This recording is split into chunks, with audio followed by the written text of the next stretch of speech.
Hello everybody, welcome to Sri Academy of Science Karad.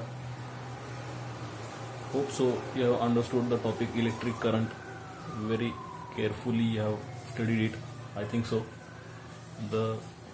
Some of you have sent me the problems which you have solved. Okay, आता त्यातूनही काय केलं आपण, जे तुम्हाला homework दिलं होतं बऱ्याच लोकांनी आता ते केले की नाही मला माहीत नाही, पण थोड्या लोकांनी मला मेसेजेस तर केले होते की सर हे दोन एक्झाम्पल सुटलेले नाही आहेत, पण थोडे त्यांना परत ट्राय करायला लावल्यानंतर मी एक दिवसानंतर मी सगळे ते चारही पण प्रॉब्लेम्स मी तुम्हाला सोडवून ग्रुपवरती टाकलं होतं. मग आता याच्यावरून असं लक्षात येतं आहे की तुम्हाला तर हा टॉपिक पूर्णपणे झालेला आहे, तुम्हाला तर पूर्णपणे इलेक्ट्रिक करंट समजलेला आहे. तर आपण पुढच्या टॉपिककडे बोलतोय. तर तो टॉपिक म्हणजे काय आहे बघा, हेडिंग दिलं आहे magnetic effect of electric current. आता इलेक्ट्रिक करंट इथं पण आहे, पण इथं थोडं दुसरं काहीतरी त्याला शब्द जोडला आहे. म्हणजे सेंटेन्समध्ये काय आणलं आहे बघा, मॅग्नेटिक इफेक्ट असा शब्द आणला आहे. मग आता ॲक्च्युअली याचं मिनिंग काय आहे, magnetic effect of electric current म्हणजे जिथं तुम्ही करंट पास करताय फ्रॉम दी कंडक्टर, एक कोणताही कंडक्टर घ्या, त्या कंडक्टरमधून तुम्ही करंट पास केला तर तिथं तुम्हाला काय मिळणार आहे, तिथं मॅग्नेटिक इफेक्ट मिळणार आहे. काय मिळणार आहे, मॅग्नेटिक इफेक्ट. मग तेच आपल्याला आज या टॉपिकमध्ये बघायचं आहे. मग आता आजच्या लेक्चरमध्ये मॅग्नेटिक इफेक्ट, पहिल्यांदा हे समजण्यासाठी पहिल्यांदा मॅग्नेट काय आहे हे मला पहिल्यांदा कळलं पाहिजे. What is mean by magnet. Okay, आता मॅग्नेट म्हणलं की आपल्याला माहित आहे मॅग्नेटला दोन पोल असतात, एक म्हणजे नॉर्थ पोल, दुसरा म्हणजे साऊथ पोल. ठीक आहे, असे मी दोन मॅग्नेट कन्सिडर केले विच आर अपोजिट. ठीक आहे, एकाला नॉर्थ पोल आहे, एकाला साऊथ पोल आहे. दोन्ही मॅग्नेट सेम आहेत का, नाही. ठीक आहे, त्यांचे पोल्स वेगळे वेगळे आहेत. आता ह्या पोलवरती कोणता चार्ज आहे हे पण आपल्याला माहित पाहिजे. We are familiar with the charges on the poles. आपल्याला या पोल्सवरती कोणते चार्ज आहेत हे आपल्याला ऑलरेडी माहित आहेत. ठीक आहे, मग जरा सांगता येईल का, म्हणजे बघा आता मी आपला अंदाजे म्हणतो, तुम्ही सांगताय म्हणून हा नॉर्थ पोल म्हणजे हा पॉझिटिव्ह आणि हा साऊथ पोल म्हणजे निगेटिव्ह चार्ज. लक्षात ठेवा, नॉर्थ पोल म्हणजे कोणता चार्ज, पॉझिटिव्ह, आणि साऊथ पोल म्हणजे कोणता चार्ज, निगेटिव्ह. आता मॅग्नेटमध्ये काय होतं, when there are two opposite poles, when they are brought together, when they are brought towards each other, they get attracted towards each. म्हणजे काय होतं बघा, दोन पोल मी घेतले, एक नॉर्थ पोल घेतला, एक साऊथ पोल घेतला. दोन्ही पोल मी ज्यावेळेला एकत्र आणले तर त्या दोघांच्या मध्ये काय झालं, अट्रॅक्शन बघायला मिळालं. Because they are oppositely charged, hence they got attracted towards each other. As I change the charge, म्हणजे मी जर चार्ज जर बदलला, मी जर घेतला इथं नॉर्थ पोल आहे, इथं पण नॉर्थ पोल आहे, असे दोन पोल्स मी जर जवळ आणले किंवा एकत्र आणले तर आता काय होईल, तर ह्या दोघांच्या मध्ये मला रिपल्शन बघायला मिळेल. इथं मला काय बघायला मिळेल, इथं मला अट्रॅक्शन बघायला मिळेल. म्हणजे this phenomenon are familiar with our daily life. म्हणजे या डेली लाईफमध्ये तुम्ही हे ऑलरेडी तुम्हाला माहिती आहे, तुम्ही ते बघितलंय, तुम्ही लहानपणापासून खेळलाय. मॅग्नेट घेतल्यानंतर दोन्ही पोल जर सारखे येत असतील तर तुम्हाला रिपल्शन बघायला मिळेल, आणि दोन्ही पोल जर अपोजिट असतील आणि ते जवळ आणले तर तिथं त्यांच्यामध्ये अट्रॅक्शन बघायला मिळेल. ठीक आहे, हा झाला मॅग्नेट. ठीक आहे, आता जे अट्रॅक्शन जे म्हणतोय किंवा जे रिपल्शन म्हणतोय हे आपल्याला बघायला मिळतंय, पण ऍक्च्युअल मध्ये तिथं काय आहे असं हे दिसतं का आपल्याला. म्हणजे जसं आता एअर तुम्ही बघू शकता का, तुम्ही फक्त इमॅजिन करताय की बाबा हा इथं एअर आहे, आणि ते कळते कशावरनं, तुम्ही श्वास घेता म्हणून तुमच्या लक्षात येतं की हा इथं एअर आहे. ओके, म्हणजे एअर आपल्याला दिसत नाही. ओके, तसंच आता ह्या दोघांच्या मध्ये जे काय अट्रॅक्शन असेल किंवा रिपल्शन असेल, तर इथली मधली प्रोसेस आपल्याला काय माहिती आहे का, काय झाल्या कशी झाल्या, मग तिथं ती इमॅजिन करायची. इथली प्रोसेस आपल्याला काय करायचं आहे, इमॅजिन करायचं आहे. मग नक्की काय इमॅजिन करायचं आहे, तर इथं तुम्हाला तो फोर्स दाखवायचा आहे. आता एक म्हणजे इथं काय झालं, फोर्स ऑफ अट्रॅक्शन. नॉर्थ आणि साऊथ पोलमध्ये काय, फोर्स ऑफ अट्रॅक्शन. नॉर्थ पोलमध्ये काय होणार किंवा साऊथ पोलमध्ये काय होणार, रिपल्शन फोर्स. ठीक आहे. मग तो फोर्स आपल्याला इथं सांगायचा आहे या दोघांच्या मध्ये. मग अट्रॅक्टिव्ह फोर्स काय असेल, रिपल्सिव्ह फोर्स काय असेल. मग हे कसं डिनोट केलंय, they are denoted by lines. ते सगळे लाईन्स मध्ये ते डिनोट केलेत. म्हणजे जो फोर्स आपल्याला दाखवायचा आहे तो फोर्स त्या लाईन्स मध्ये तुम्हाला एक्सप्लेन करायचा आहे. मग आता ते दाखवतो मी. आता तुम्ही ते बघितलं असेल कुठंतरी, फक्त तुमच्या लक्षात येण्यासाठी मी आपलं ते डायग्राम ड्रॉ करतो. ठीक आहे. आता बघा, इथं नॉर्थ पोल आहे, इथं साऊथ पोल आहे. ठीक आहे. असे दोन पोल्स मी घेतले. ह्याच्यावरती कोणता चार्ज आहे, पॉझिटिव्ह. ह्याच्यावरती कोणता चार्ज आहे, निगेटिव्ह. ओके. मग आता काय होणार, इथून ह्या दोघांच्या मध्ये एक तर काय होणार आहे, अट्रॅक्शन. म्हणजे इथं हा पॉझिटिव्ह, इथे निगेटिव्ह असं मी धरतो. तर इथून ही लाईन अशी जाईल, इथून ही लाईन अशी जाईल, इथून ही लाईन अशी जाईल, इथून ही लाईन अशी जाईल. थोडक्यात काय दिसतंय तुम्हाला, इथं अट्रॅक्शन मिळालंय. म्हणजे आता हे जे लाईन्स मी दाखवतोय हे इमॅजिनरी लाईन्स आहेत. म्हणजे this are the lines of force. ह्याला आपण काय म्हणतोय, लाईन्स ऑफ फोर्स.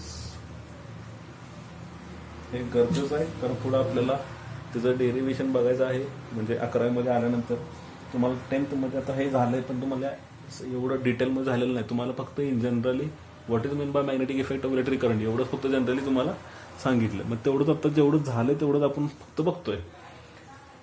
मग आता इथं मी ते सांगितलं, अट्रॅक्शन जर असेल तर हे जे लाईन्स जे मध्ये त्यांच्यामध्ये क्रिएट झालेत त्या लाईन्सला आपण काय म्हणतोय, लाईन्स ऑफ फोर्स. ठीक आहे. म्हणजे ह्याचं ते कारण आहे, ह्या दोघांच्या मध्ये जे अट्रॅक्शन जे दिसतंय ते कारण आहे, आणि त्याला आपण म्हणतोय लाईन्स ऑफ फोर्स. तेच मला रिपल्शन मध्ये पण मला बघायला मिळेल. आता काय होते बघा, इथं मी दोन्ही पॉझिटिव्ह घेतले किंवा दोन्ही निगेटिव्ह घेतले. दोन्ही पॉझिटिव्ह घेतले म्हणजे काय झालं, दोन्ही नॉर्थ पोल घेतला. दोन्ही निगेटिव्ह घेतला म्हणजे काय झालं, दोन्ही साऊथ पोल घेतला. मग आता हे लाईन्स ऑफ फोर्स मला असे बघायला मिळतील. हे लाईन्स ऑफ फोर्स मला असे बघायला मिळतील. म्हणजे काय दिसते बघा बरं, इथं अपोजिट चार्जेस असल्यामुळे ते लाईन्स एकमेकांना जाऊन पोचले. म्हणजे नॉर्थ पोल पासून निघाले, कुठे जाऊन पोचले, साऊथ पोलला जाऊन पोचले. ठीक आहे. आता दोन्ही पण पॉझिटिव्ह आहेत, म्हणजे दोन्ही पण नॉर्थ आहेत. इथून ते लाईन्स बाहेर पडले, पण ते दुसऱ्या पोलवरती गेले का, नाही गेले. कारण दुसरा पोल पण सेमच आहे. मग त्यानं काय केलं, ह्याला रिपल्शन केलं. रिपल्शन केल्यामुळे तो सरळ जाण्याच्या ऐवजी तो काय झाला, सेपरेट झाला. तिथून तो लांब गेला, त्याला ढकललं गेलं.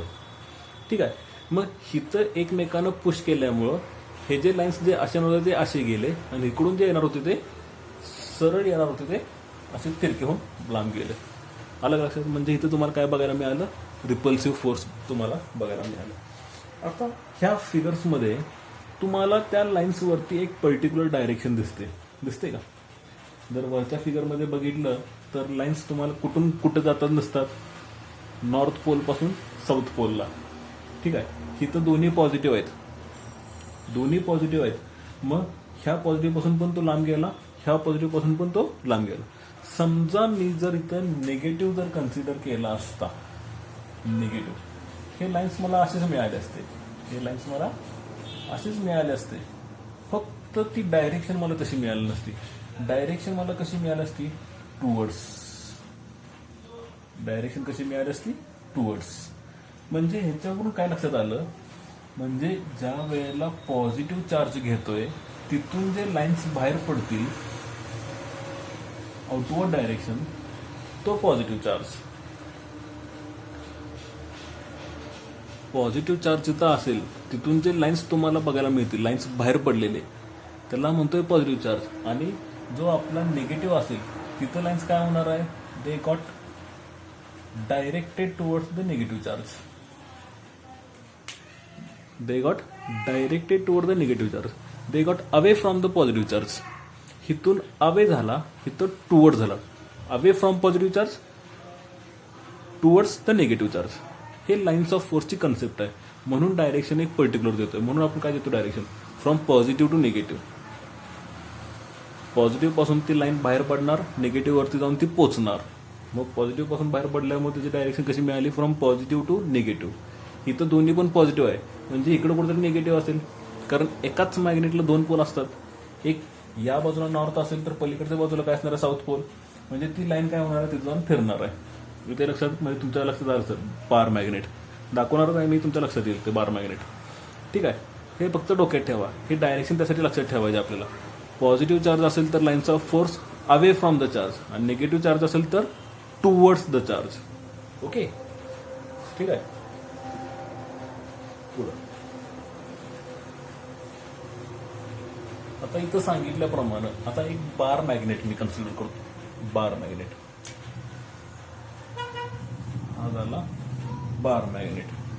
मग आता बार मॅग्नेटला मी काय म्हणलं, इथं दोन पोल्स आहेत. ठीक आहे, कोणते पोल आहेत, एक म्हणजे नॉर्थ पोल, दुसरा म्हणजे साऊथ पोल. आता नॉर्थ पोल म्हणजे काय आला, पॉझिटिव्ह चार्ज. साऊथ पोल म्हणजे काय आला, निगेटिव्ह चार्ज. आता लाईन्स ऑफ फोर्स तुम्हाला दाखवायचे आहेत, कुठून कुठं आहे, फ्रॉम पॉझिटिव्ह टू निगेटिव्ह. मग तसंच मला काय मिळणार आहे, इथून ते चार्ज असे लाईन्स ऑफ फोर्स मला मिळतील, असे जातील. इथून ते इथे येतील, असे जातील. इथून ते असे येतील, असे जातील, असे येतील, असे जातील. हे मिळाले का direction, from positive to negative. मग तोच मी जर इथं एक बार मॅग्नेट असा जर कन्सिडर केला, नॉर्थ पोल साऊथ पोल, मग ही लाईन्स मला अशी मिळतील. आलं लक्षात. त्यामुळे इथं तुम्हाला काय बघायला मिळालं, रिपल्सिव्ह फोर्स. समजलं का. ठीक आहे. मग आता ह्या लाईन्स ऑफ फोर्सला आपण काय म्हणतोय, it's also called as magnetic field. त्या लाईन्सला आपण काय म्हणू शकतो, म्हणजे जिथं लाईन्स आहेत, एक तर त्याला आपण लाईन्स ऑफ फोर्स म्हणले, म्हणजे ही जी एक लाईन आहे त्या लाईनला आपण काय म्हणतोय, लाईन ऑफ फोर्स. त्याला नंबर ऑफ लाईन्स म्हणून त्याला लाईन्स ऑफ फोर्स. मग हे जे लाईन्स आहेत ते काय आहे, तर तो एक फील्ड आहे. फील्ड एक मीडियम तयार झाला आहे, एक मीडियम. म्हणजे आता मीडियम कसं सांगणार मी, म्हणजे समजा आता इथं नॉर्थ पोल आहे, इथं साऊथ पोल आहे. मी अजून एक मॅग्नेट घेतला, सपोज तो नॉर्थ पोल मी मॅग्नेट घेतला. आता हा नॉर्थ पोलचा मॅग्नेट मी सध्या ह्या लाईनच्या बाहेर आहे, या लाईनच्या बाहेर आहे. म्हणजे त्या लिमिटमध्ये आहे का, म्हणजे एखादी गोष्ट, म्हणजे सपोज आता हे दोन मॅग्नेट आहेत, हा ब्ल्यू म्हणजे नॉर्थ पोल आणि हा रेड म्हणजे साऊथ पोल. हा पॉझिटिव्ह चार्ज, हा निगेटिव्ह चार्ज. ह्या दोघांच्या मधला डिस्टन्स एवढा असेल की जेणेकरून तो त्याला अट्रॅक्ट करू शकतो, तो त्याला रिपल्सिव्ह करू शकतो. सपोज ह्या दोघांच्या मधला डिस्टन्स मी खूप लांब घेतला, खूप म्हणजे डिस्टन्स मी इन्क्रीज केला, मग त्यांच्यामध्ये मला अट्रॅक्शन किंवा रिपल्शन मला बघायला मिळणार आहे का, नाही. म्हणजे एका लिमिटिंग एरियापर्यंतच तो काय करणार आहे, अट्रॅक्टिव्ह किंवा रिपल्सिव्ह प्रॉपर्टी दाखवणार आहे. म्हणजे इमॅजिन करा, इथं मी एक पोल घेतला आणि एक सर्टन रेडियस वरून आपल्याला असं मिळालं की हा त्याचा लिमिटेड एरिया आहे. मग ह्या लिमिटेड एरियामध्येच त्याला फील्ड मिळणार आहे. इमॅजिन करतोय आपण, लिमिटेड एरियामध्ये फील्ड मिळणार आहे. म्हणजे इथं मॅग्नेट आहे आणि ह्या मॅग्नेटच्या फील्डमध्ये फक्त मॅग्नेटिक फील्ड तुम्हाला इथं मिळाली त्याच्या लिमिटेड एरियामध्ये. इथं मी जर अजून एखादा पॉझिटिव्ह चार्ज आणला, पॉझिटिव्ह म्हणजे नॉर्थ पोल आणला, तर ह्यांच्यामध्ये काय होईल, ह्यांच्यामध्ये अट्रॅक्शन बघायला मिळेल. पण समजा मी जर हा पॉझिटिव्ह चार्ज मी जर इथं प्लेस केला तर, म्हणजेच नॉर्थ पोल मी इथं आणलं तर, आता ह्या लिमिटेड एरियाच्या बाहेर आहे ना तो, म्हणजे ह्याची अट्रॅक्टिव्ह प्रॉपर्टी कुठंपर्यंत आहे, इथंपर्यंतच आहे. ठीक आहे, म्हणजे इथून तो पुढे अट्रॅक्ट करू शकत नाही, येते लक्षात. त्यामुळं हा त्याचा डिस्टन्स जास्त झाला, हा डिस्टन्स त्याचा कमी असल्यामुळे हा त्याला अट्रॅक्ट करू शकतो, हा त्याला काहीच दाखवू शकत नाही, नो फील्ड. म्हणजे ही जी लाईन तुम्हाला दिसते सर्कलची आणि हा जो एरिया दिसतो सर्कलचा इथून एवढा असा, तो एरिया म्हणजेच काय, तर तो space surrounding by the charge. म्हणजे या चार्ज पासून जो स्पेस तयार झाला त्या स्पेसला आपण काय म्हणतोय, मॅग्नेटिक फील्ड. त्या स्पेसला काय म्हणतोय, मॅग्नेटिक फील्ड. म्हणजे ह्या एरियात तुम्ही कुठेही दुसरा चार्ज एखादा घेऊन या किंवा कुठलाही नॉर्थ पोल किंवा साऊथ पोल तुम्ही इथं घेऊन या, तुम्हाला तिथं अट्रॅक्शन किंवा रिपल्शनचा फोर्स तुम्हाला त्याच्यावरती ऍक्ट झालेला दिसेल. येते लक्षात, समजलं. म्हणजे हे जे लाईन्स आहेत, हे लाईन्स म्हणजेच काय आहेत, these are the magnetic field. These are the magnetic field. ठीक आहे, आलं लक्षात मॅग्नेटिक फील्ड. मग आता मॅग्नेटिक इफेक्ट म्हणजेच मॅग्नेटिक फील्ड बघायचा आहे. मॅग्नेटिक इफेक्ट म्हणजेच काय आहे, तर मॅग्नेटिक फील्डच आहे. मग तो कोणापासून मिळतोय, इलेक्ट्रिक करंट पासून मिळतोय. आता इथं कुठं इलेक्ट्रिक करंट आपल्याला दिसतोय का, नाही. इथं साधन सरळ आपण काय केलंय, एक मॅग्नेट कन्सिडर केलाय, बार मॅग्नेट. एका बाजूला नॉर्थ पोल आहे, एका बाजूला साऊथ पोल आहे. तुम्ही आता इथं जरी बार मॅग्नेट जरी मधून कट केला, जरी इथून तुम्ही बार मॅग्नेट जरी कट केला तर लगेच काय होईल, इथं नॉर्थ आहे मला इथं साऊथ तयार होईल, इथं साऊथ आहे म्हणजे इथं नॉर्थ तयार होईल. म्हणजे प्रत्येक मॅग्नेट तुम्ही कितीही जरी ते तुकडे केले तरी तो मॅग्नेट 2 पोलच राहणार आहेत. म्हणजे each and every magnet has monopoles, sorry dipoles. Monopole म्हणजे सिंगल, डायपोल म्हणजे डबल. डायपोल म्हणजे दोन्ही पोल एकत्र आले. म्हणजे कुठलाही मॅग्नेट जरी घेतला तर त्याच्यावरती तुम्हाला 2 पोल तुम्हाला बघायला मिळतील, एक म्हणजे नॉर्थ पोल, दुसरा म्हणजे south pole. Monopole does not exist, म्हणजे एक पोल तुम्ही सांगू शकत नाही आणि तो तुम्हाला मिळणारही नाही. कळतंय? ओके, जाऊया पुढे जाऊया आता.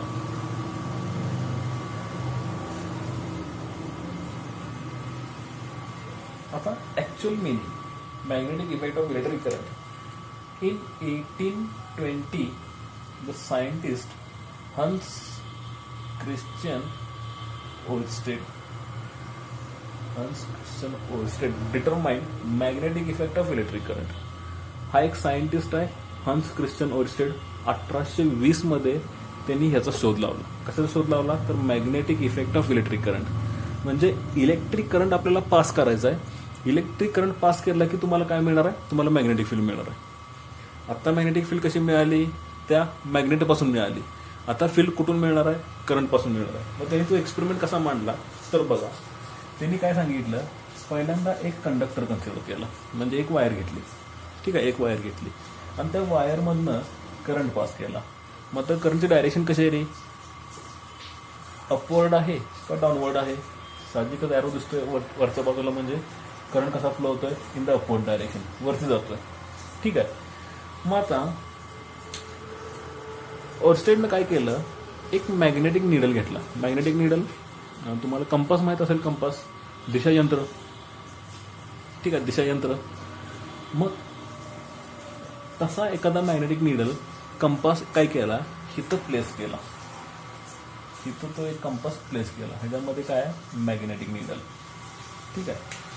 मग आता ह्या वायरमधनं जसा जसा करंट फ्लो झाला, मग त्या करंटच्या व्हॅल्यूवरून ही जी निडल आहे, ही निडल काय झाली, डिफ्लेक्ट झाली.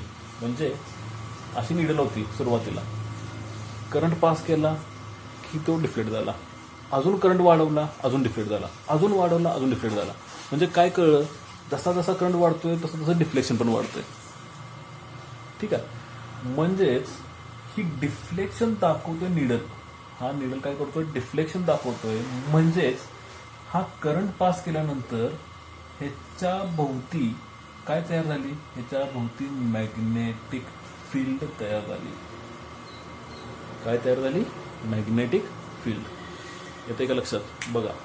According to Hans Christian Oersted in 1820, he said that when a current is passing through a conductor,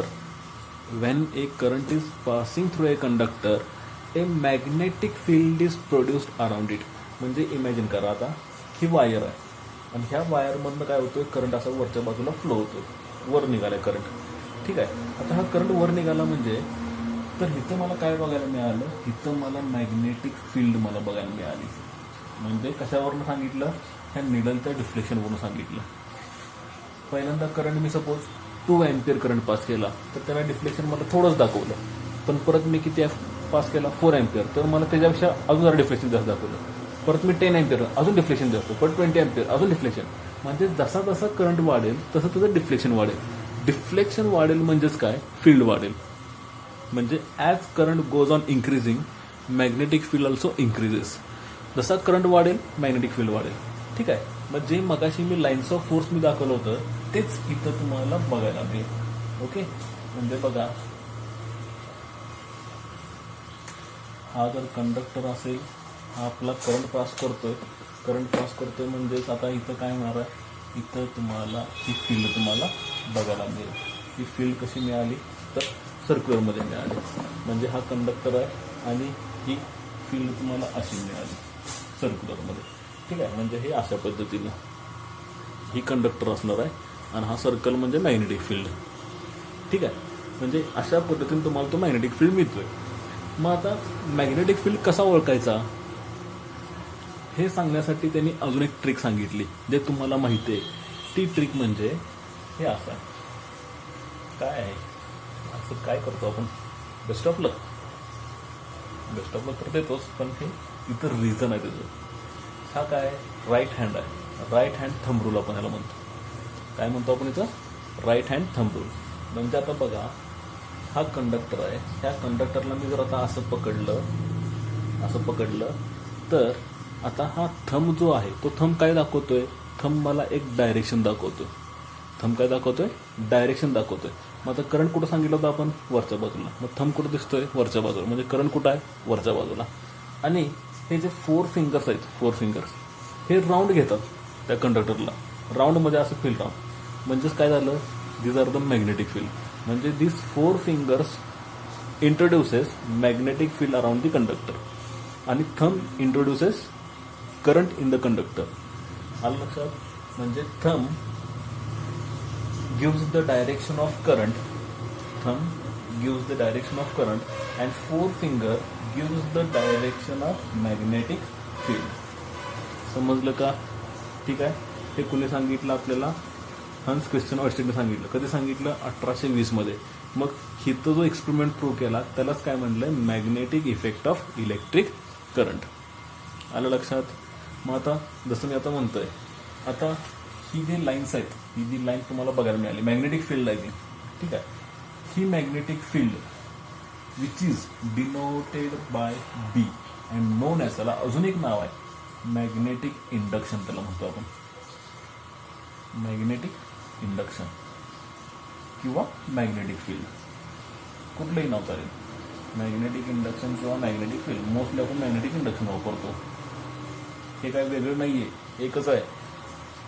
magnetic induction म्हणा किंवा मॅग्नेटिक फील्ड म्हणा. मग आता ही डायरेक्शन त्याची असे आहे ना, मग ह्याला आपण काय म्हणतो, इथं बी म्हणतो. बी इज द मॅग्नेटिक फील्ड किंवा बी इज द मॅग्नेटिक इंडक्शन. आलं लक्षात. आता त्याला पर्टिक्युलर डायरेक्शन असल्यामुळे त्याला आपण वेक्टर क्वांटिटीमध्ये घेतो. तर आता स्केलर आणि वेक्टर तुम्हाला सेक्शन 1 मध्ये तुम्हाला शिकायचं आहे, ठीक आहे. हे काय तुम्हाला आत्ताच काय लक्षात घ्यायची काही गरज नाही. जनरली आपलं इमॅजिन करा, हे फक्त इंडक्शन तुम्हाला असं मिळणार आहे, एक पर्टिक्युलर डायरेक्शन आहे, ठीक आहे. मग तो सांगण्यासाठी आपण काय सांगतोय, राईट हँड थंब रूल. लक्षात घ्या, राईट हँड थंब रूल कुठेतरी लिहून घ्या. राईट हँड थंब रूल मध्ये काय, thumb gives the direction of current, 4 finger gives the direction of magnetic field और मॅग्नेटिक इंडक्शन. हे नोट डाऊन करा कुठेतरी. परत एकदा रिपीट करतो. Thumb gives the direction of current, 4 finger gives the direction of magnetic induction. आलं लक्षात. हा झाला तुमचा एक rule, right hand thumb rule. समजला.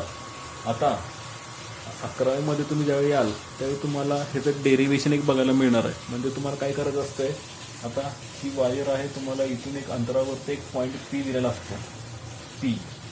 त्या पी वरती तुम्हाला मॅग्नेटिक फील्ड फाइंड करायची असते. किती मॅग्नेटिक फील्ड आहे, म्हणजे जसं मी मगाशी म्हटलं 2 अँपियर करंट असेल तर मॅग्नेटिक फील्ड काहीतरी मिळणार, 4 अँपियर असेल तर मॅग्नेटिक फील्ड काहीतरी मिळणार. म्हणजे जसा करंट वाढेल तसा मॅग्नेटिक करंट होईल, मॅग्नेटिक फील्ड पण वाढेल. मग तोच इंडक्शन मला पी वरती काढायचा आहे. मग मला बीची व्हॅल्यू मला काढायची आहे. मग इथं फॉर्म्युला मला असा मिळतोय, for the conductor B is equal to μ0I upon 2πr. ठीक आहे. हे फक्त आत्ता नोट डाऊन करून घ्या. ह्याचं एक्सप्लेनेशन तुम्हाला 11th किंवा 12th मध्ये बघावं लागणार आहे. फक्त एक माहिती म्हणून की जर एखादा कंडक्टर असेल तर इंडक्शन जर आपल्याला फाइंड करत असेल या पी वरती, sorry, at a certain distance R, म्हणजे एखादा पॉईंट पी दिलाय आणि त्याचा डिस्टन्स किती आहे, आर एवढ्या डिस्टन्सवरती तर जर तुम्हाला पी असेल आणि तिथं जर इंडक्शन फाइंड करत असेल तर तुम्हाला फॉर्म्युला काय मिळतोय, B is equal to μ0I upon 2πr. ठीक आहे. पॉज करा, नोट डाऊन करा. पॉज करा, नोट डाऊन करा.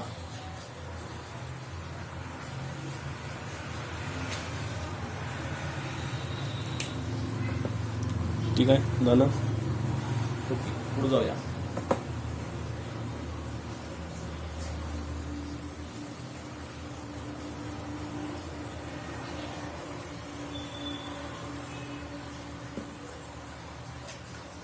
आता ही मॅग्नेटिक फील्ड आपल्याला सॉलिनॉइडमध्ये बघायचं आहे. मॅग्नेटिक फील्ड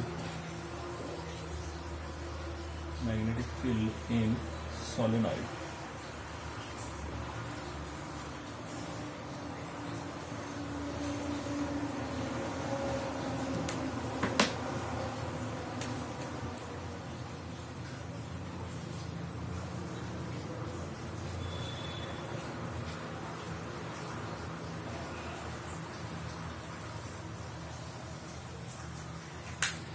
काय दिसतंय तुम्हाला? आता तुम्ही म्हणता what is mean by solenoid. Solenoid म्हणजे कंडक्टर जो तुम्हाला रोटेशनच्या फॉर्ममध्ये मिळतोय. साधं सोपं एक्झाम्पल तुम्हाला सांगतो, मग तुम्हाला लगेच लक्षात येईल. पाणी गरम करण्यासाठी आपण वॉटर हीटरचा वापर करतो. जे आपण बकेट घेतो, बकेटमध्ये पाणी फिल करतो आणि त्यामध्ये हीटर आपण प्लेस करतो का? आलं का लक्षात? ठीक आहे. तिथं कॉईल कशी असते त्याची राऊंड राऊंड राऊंड सर्क्युलरमध्ये तेच आहे. ठीक आहे. म्हणजे आता हे मध्ये मी काहीतरी एक कोर दाखवला आहे. तो कोर जर काढला तर तुम्हाला ते फक्त कॉईलच दिसणार आहे. ठीक आहे. तसं इमॅजिन केलं तरी चालेल किंवा असं इमॅजिन केलं तरी. आता हे का केलं आहे? त्याला बांधलं आहे थोडक्यात. म्हणजे असा एक कोर घेतला आहे आणि त्याच्यावरती वायर अशी गुंडाळलेली आहे. ठीक आहे. ह्याचा काही विषय नाही. हा इन्सुलेटर आहे. त्याचा काही जास्त इफेक्ट पडणार नाही. ओके. ठीक आहे. त्यामुळे आता ही तुम्हाला काय दिसतंय? सॉलिनॉइड दिसतोय. किंवा मी डायरेक्टली जरी कन्सिडर केलं तरी चालतंय, असं जरी घेतलं तरी चालतंय. ही कॉईल मी असं जरी सांगितलं तरी चालतंय. ठीक आहे. किंवा तसं इमॅजिन करा, ते सोपं जाईल तुम्हाला.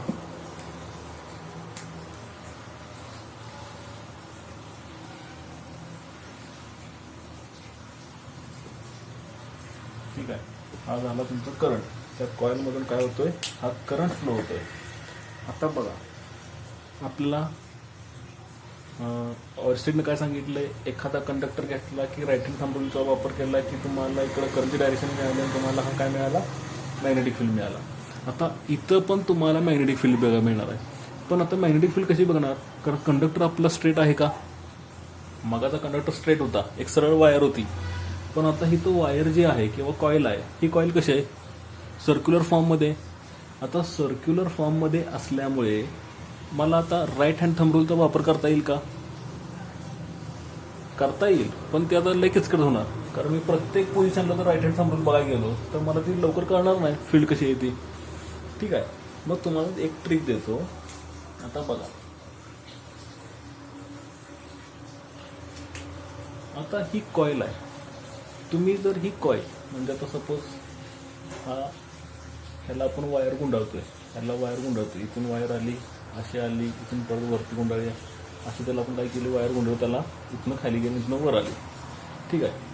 आता मी जर त्याला असं जर बघितलं तर इथं मला एक सर्कल दिसेल आणि इथं जर बघितलं तर मला इथं एक सर्कल दिसेल.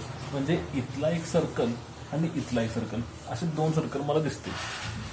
मग आता इथून जर करंट जर बघितला तर हा करंट असा फ्लो झाला, हा असा गेला. म्हणजे इथं करंट कसा फ्लो होतोय? क्लॉकवाईज की अँटी क्लॉकवाईज?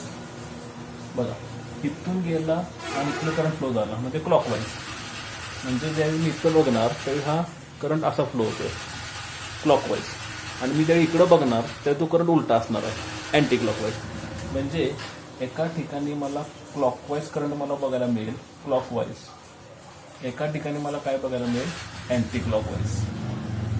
ठीक आहे. Anti clockwise. बघा, तुम्ही इमॅजिन करा, इथून करंट गेला, हा असा फ्लो झाला. ठीक आहे. आता खाली आला. हा फेस जर बघितला तर हा तुम्हाला क्लॉकवाईज दिसेल, आणि हा फेस जर बघितला असा करून तर हा तुम्हाला उलटा दिसेल, म्हणजे आता अँटी क्लॉकवाईज. म्हणजे इकडनं बघितलं करंट तर क्लॉकवाईज, आणि इकडनं जर बघितलं तर करंट अँटी क्लॉकवाईज. ठीक आहे. एकदा असं बघायचं आणि एकदा असं बघायचं. इकडं क्लॉकवाईज म्हणजे हा करंट असा फिरतोय, असा फिरतोय, असा फिरतोय, म्हणजे आता हा करंट असा गेला. आला का? क्लॉकवाईज आणि अँटी क्लॉकवाईज. मग आता काय होतं? जिथं अँटी क्लॉकवाईज आहे तिथं नॉर्थ पोल, आणि जिथं क्लॉकवाईज आहे तिथं साऊथ पोल, असे दोन पोल क्रिएट होतात. जिथं अँटी क्लॉकवाईज करंट मला दिसेल तिथं तो नॉर्थ पोल म्हणून काम करतो, आणि जिथं करंट मला क्लॉकवाईजमध्ये दिसेल तिथं तो साऊथ पोल म्हणून काम करतो. आता क्लॉकवाईज कुठं आहे? इथं आहे. अँटी क्लॉकवाईज कुठं आहे? तर इथं आहे. म्हणजे इथं आला क्लॉकवाईज, इथं आला अँटी क्लॉकवाईज. ठीक आहे. की जेणेकरून नॉर्थ पोल इथं तयार झाला आणि इथं साऊथ पोल क्रिएट झाला. मग आता मगाशी आपण जे लाईन्स दाखवले ते लाईन्स कसे होते, from north pole to south pole. म्हणजे इथून बाहेर पडले, इथून इथं आले, इथून नॉर्थ पोलमधून बाहेर आले, इथं साऊथ पोलमध्ये आले. म्हणजे फ्रॉम पॉझिटिव्ह टू निगेटिव्ह. समजलं का? ठीक आहे. म्हणजे अशी तुम्हाला इथं फील्ड ती मिळणार सोलेनॉइडमध्ये. ही काय आहे? Magnetic field. कळालं इथंपर्यंत? ठीक आहे. ओके, हे नोट डाऊन करा.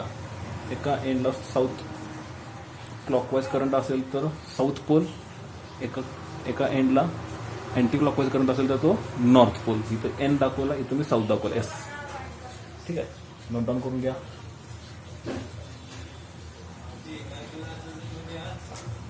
आता स्ट्रेट कंडक्टर आहे, स्ट्रेट कंडक्टर आहे, करंट पास करतोय, इथं फील्ड मिळाली.